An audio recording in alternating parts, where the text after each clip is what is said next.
আসসালামু আলাইকুম প্রিয় সপ্তম শ্রেণীর শিক্ষার্থীরা। আজকের ক্লাসে আমরা পিতৃপুরুষের গল্প লিখেছেন হারুন হাবিব, এটা নিয়ে আলোচনা করব। এখানে 1971 সালের মুক্তিযুদ্ধ বিষয় নিয়ে একটি গল্প সাজানো হয়েছে। তো খোকা কাছে তার মা চিঠি লিখেছে, সেই গল্পটি তোমরা খুব ভালোভাবে পড়ে নিও। আমি এই গল্পের শব্দার্থ টিকা এবং মূল ভাব থেকে শুরু করব। তো এখানে শব্দার্থ রয়েছে কয়েকটা। হানাদার বাহিনী, যার অর্থ হচ্ছে অন্যায়ভাবে আক্রমণকারী বাহিনী। তিতিক্ষা, সহনশীলতা। সাময়িক শাসন, সাময়িক বাহিনী দ্বারা যখন রাষ্ট্রের শাসন পরিচালিত হয় তখন সে শাসনকে সাময়িক শাসন বলা হয়। পিতৃপুরুষ, পিতা, পিতামহ, প্রতিতামহ প্রব্যক্তি, পূর্বপুরুষ। এরপরে পাঠ পরিচিতি রয়েছে। পিতৃপুরুষ গল্পটি কিশোর অন্তর ঢাকায় বসবাস করে। মায়ের কাছে মুক্তিযোদ্ধা কাজল মামার সাহসী সংগ্রামের গল্প শুনে অন্তর মনে মামার মুখ থেকে যুদ্ধের গল্প শোনার আগ্রহ জাগে।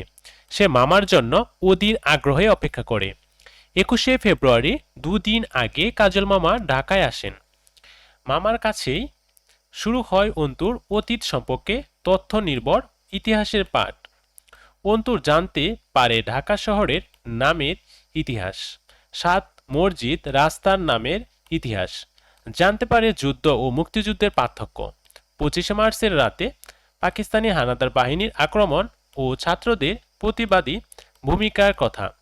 ঢাকা শহরে রিকশায় ঘুরতে ঘুরতে কিশোর অন্তু স্মৃতিসৌধ, মাতৃভাষা আন্দোলন, শহীদ মিনার সহ বাঙালি জাতির পিতৃপুরুষ কারা সে সম্পর্কে ধারণা লাভ করে। এরপরে রয়েছে লেখক পরিচিতি। কথা সাহিত্যিক হারুন হাবিব একজন গেরিলা মুক্তিযোদ্ধা এবং 1971-এ রণাঙ্গন সংবাদদাতা। তিনি মুক্তিযুদ্ধ বিষয়ক প্রচুর গল্প, উপন্যাস, প্রবন্ধ, স্মৃতিকথা লিখেছেন।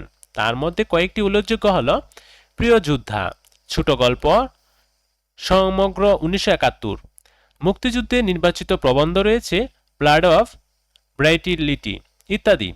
তার জন্ম 1948 সালে জামালপুরে। এই ছিল লেখক পরিচিতি। এবার আমরা নমুনা প্রশ্ন থেকে কিছু বহু নির্বাচনী প্রশ্ন রয়েছে 4টি, সেগুলোর উত্তর জেনে নেব। আর এখানে ক ও খ দুটি কর্ম অনুশীলন রয়েছে, এটা তোমরা তোমাদের শ্রেণীকক্ষে বসে লিখতে পারবে। যেরকম ভাষা আন্দোলনের প্রতি শ্রদ্ধা ও সম্মান প্রদর্শন সম্পর্কে কি কি কাজ করা উচিত, 10টি বাক্য লেখা। তোমার গ্রাম মহল্লায় যে কোনো একজন মুক্তিযোদ্ধার সংক্ষেপে জীবনের কর্মপক্ষে 15টি বাক্য লিখতে হবে। তো এটা তোমরা নিজেরাই পারবে, লিখে নিও। এবার বহু নির্বাচনী প্রশ্ন রয়েছে। 1 নম্বরে রয়েছে মুঘল আমলে ঢাকার নাম কি ছিল, উত্তর জাহাঙ্গীরনগর।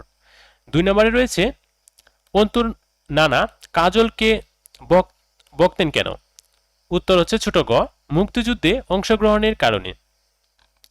উদ্দীপক রয়েছে, নিচে উদ্দীপকটি পড়ো, 3 ও 4 নং প্রশ্ন উত্তর দাও। আমার ভাইয়ের রক্তে রাঙানো 21শে ফেব্রুয়ারি, মুক্তির মন্দির সোপান তলে কত প্রাণ হলো বলিদান, লেখা আছে অশ্রুজলে। উদ্দীপকের প্রথম অংশটি পিতৃপুরুষের গল্পের কোন দিকটির সঙ্গে সাদৃশ্যপূর্ণ, উত্তর 1, ভাষা আন্দোলনের সাথে। উদ্দীপকের দ্বিতীয় অংশের মূল ভাব নিচের কোন কথাটিতে প্রকাশিত হয়েছে, উত্তর ছোট গ, অনেক রক্তের ইতিহাস আছে। এবার রয়েছে একটি সৃজনশীল প্রশ্ন, চলো আমরা এই সৃজনশীল প্রশ্নটির উত্তর জেনে নিই। প্রথমে উদ্দীপক রয়েছে। উদ্দীপকে লেখা আছে, সপ্তম শ্রেণীর শিক্ষার্থী প্রিয়তি বাবা মায়ের সঙ্গে প্রথমবারের মতো ঢাকায় বেড়াতে এসেছে। 21শে ফেব্রুয়ারিতে বাবা মা ওকে নিয়ে যায় কেন্দ্রীয় শহীদ মিনারে। বাবা মায়ের সাথে সেও ফুল দিয়ে শহীদদের প্রতি শ্রদ্ধা জানায়। বাবার কাছে বাসা শহীদদের আত্মত্যাগের কথা শুনে গর্বে মনটা ভরে ওঠে প্রিয়তির। ক নম্বর প্রশ্ন, 1971 সালে কাজল মামা কোথায় পড়তো, উত্তরে লিখতে পারি 1971 সালে কাজল মামা ঢাকা বিশ্ববিদ্যালয়ে পড়তো। পরের প্রশ্ন, খ, যুদ্ধ আর মুক্তিযুদ্ধের মধ্যে অনেক তফাৎ, উক্তিটি ব্যাখ্যা করো। উত্তরে লিখব, যুদ্ধ আর মুক্তিযুদ্ধে দুটোর শব্দ কাছাকাছি হলেও এদের মধ্যে অনেক তফাৎ রয়েছে। যুদ্ধ সংগঠিত হয় রাজায় রাজায়, এক দেশের বিরুদ্ধে অন্য দেশের। মানুষের খুব লালসায় এখানে মুক্ত, কিন্তু মুক্তিযুদ্ধ হয় স্বাধীনতার জন্য, একটি জাতি হিসেবে বেঁচে থাকার জন্য, সব অন্যায় অত্যাচার আর শৃঙ্খল থেকে মুক্ত হওয়ার জন্য। মুক্তিযুদ্ধ হয়। এখানে যুদ্ধ আর মুক্তিযুদ্ধের পার্থক্য। পরের প্রশ্ন, অন্তুর প্রিয়তির মনোভাব কোন দিক থেকে সাদৃশ্যপূর্ণ ব্যাখ্যা করো। গ নম্বরের উত্তরটা লিখতে পারি, অন্তু ও প্রিয়ন্তীর মনোভাব শহীদদের প্রতি শ্রদ্ধাবোধের দিক থেকে সাদৃশ্যপূর্ণ। দেশের জন্য যারা প্রাণ উৎসর্গ করেন তারা মহান। দেশের মানুষ তাদের ঋণ কখনো পরিশোধ করতে পারবে না। আজীবন মানুষ তাদের শ্রদ্ধা ভরে স্মরণ করবে। পিতৃপুরুষের গল্পটিতে তনুর মধ্যে শহীদদের প্রতি শ্রদ্ধাবোধের বিষয়টির প্রতিফলন ঘটেছে। মুক্তিযুদ্ধ ও ভাষা আন্দোলন বাঙালির গর্ব। শহীদদের আত্মত্যাগে অর্জিত হয়েছে ভাষার অধিকার, জন্ম হয়েছে একটি স্বাধীন দেশ। অন্তুর এ সত্যকে হৃদয়ে ধারণ করে মামার কাছে যুদ্ধের গল্প শুনতে চায়। শহীদ মিনারে গিয়ে ভাষা শহীদদের স্মৃতির প্রতি শ্রদ্ধা জানায়।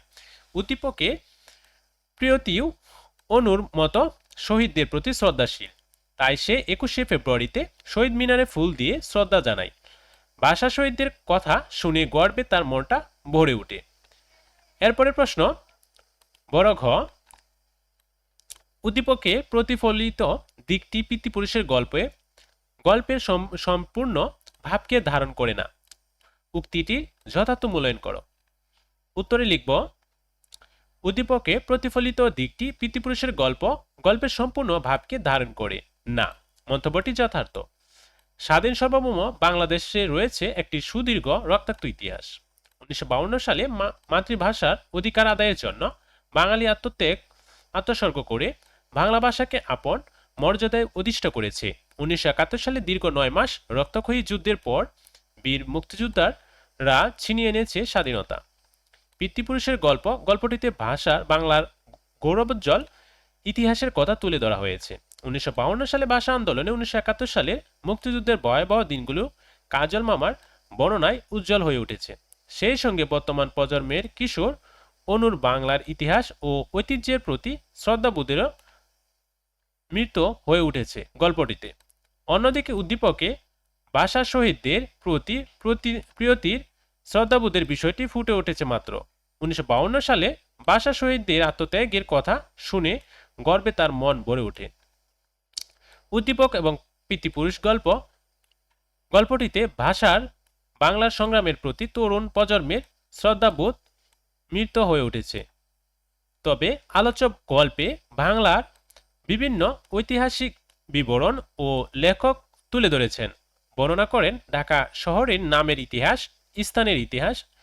এ বিষয়গুলো উদ্দীপকে ফুটে ওঠেনি। এ কারণে বলা হয় যে প্রশ্নোক্ত মন্তব্যটি যথার্থ।